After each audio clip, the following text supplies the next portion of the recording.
Alright, welcome back to Nick Lenz Comic Corner, Classic / Non-Classics.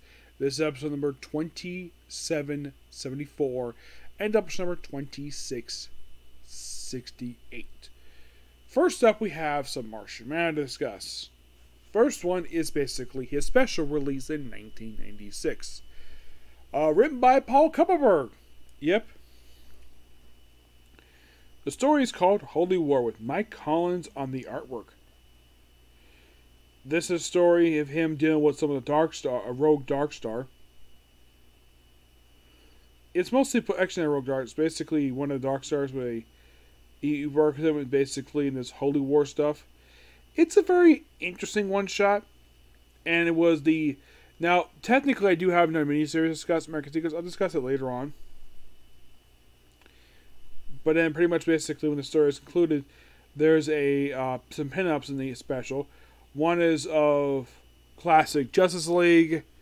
This one here is JLI. Then we have Western and some other stuff. Really interesting one shot. Don't find anything terrible with this one. Next up, basically, we have is the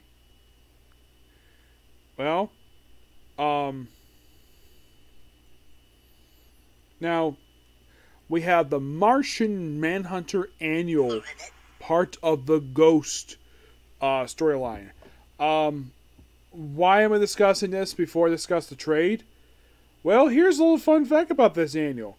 Did you know this annual was released before Issue Even Zero came out?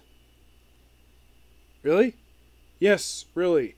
Written by this book is written by Ty Templeton, art by Era Orlovi, who still, I think she still does artwork, but it's still active. You can say this annual, like, it has nothing much to do with John Astor was doing the book. Basically, it comes after this. So it's more like a day in the life of John Jones did with Ghost. Does this book anything with Mars? No, it's more like a detective story. But it does fit what probably what they were doing with these annual.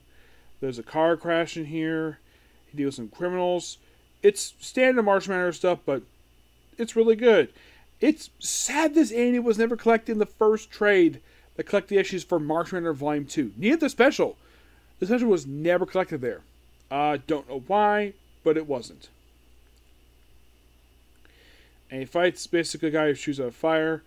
Does a little memory stuff, and of course talks to the woman making fire, and the person dies. End of the story. Next up we have is... That's not it there.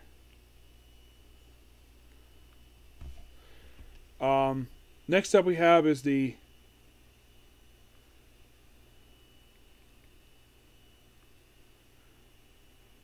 The Martian Manhunter trade.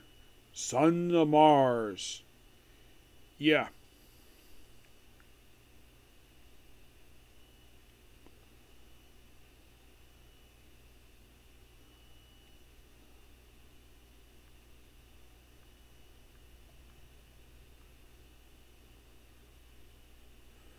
Trying to find it here.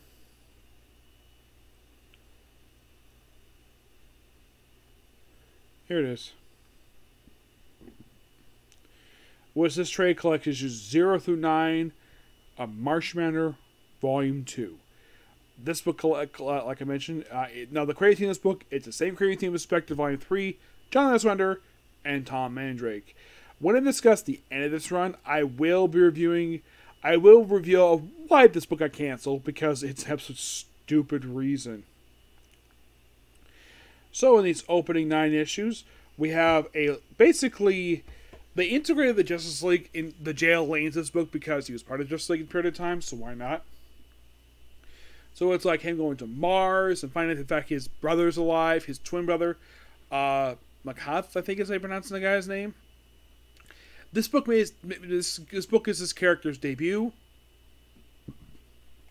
Because here's kind of the thing as Martian Manhunter.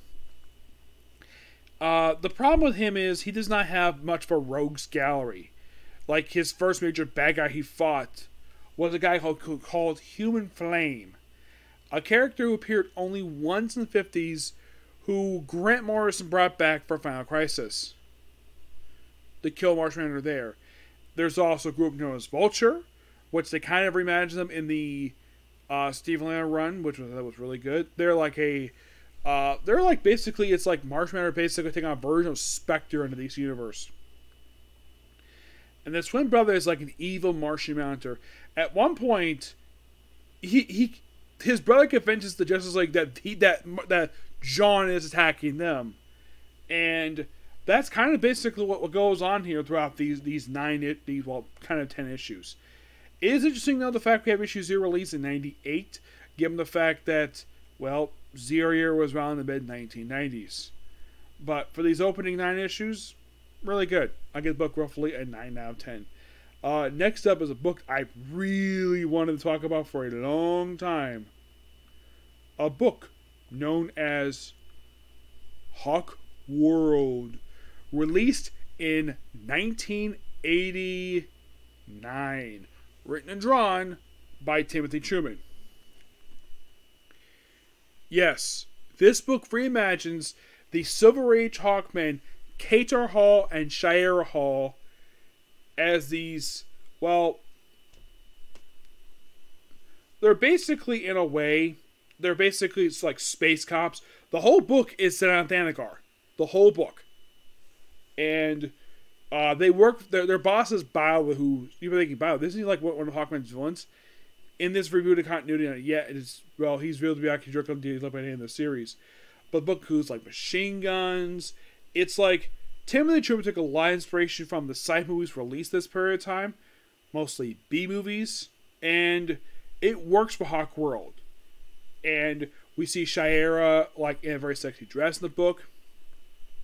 But I don't want to spoil too much of this particular miniseries. It's only 3 issues. I'll talk more about Hawkworld when I talk about Volume 2. But that book does not set at Thanagar. Nope. John S. Winter took over co-writing duty with Volume 2.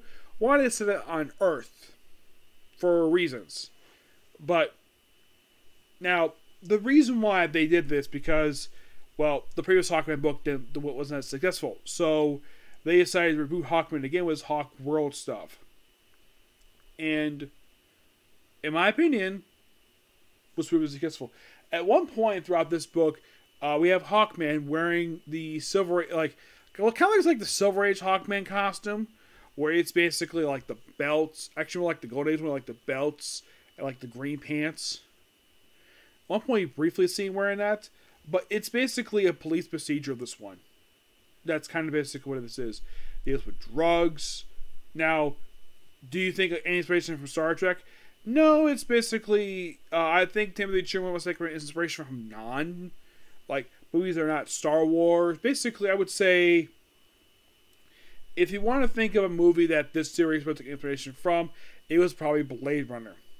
I haven't seen Blade Runner, but I've seen clips of it. But I think that's probably taking inspiration from this book. But the book itself was really, really good. I thoroughly enjoyed it. Excuse me. This actually is one book I want to talk about for some time, and now I've discussed it. So, yeah, that's pretty much a particular view. Please be sure to like, comment, subscribe, turn notifications, and do the dislike button. I have another comic corner next, but when it comes to Hawkman, next thing to discuss, we open the issues of Hawkworld Volume 2 for Martian Manhunter. It's the second and last ever trade that collect issues for Volume 2. Okay, that'll be another point. But next comic corner will be Justice League and Teen Titans. Okay, next view. Bye.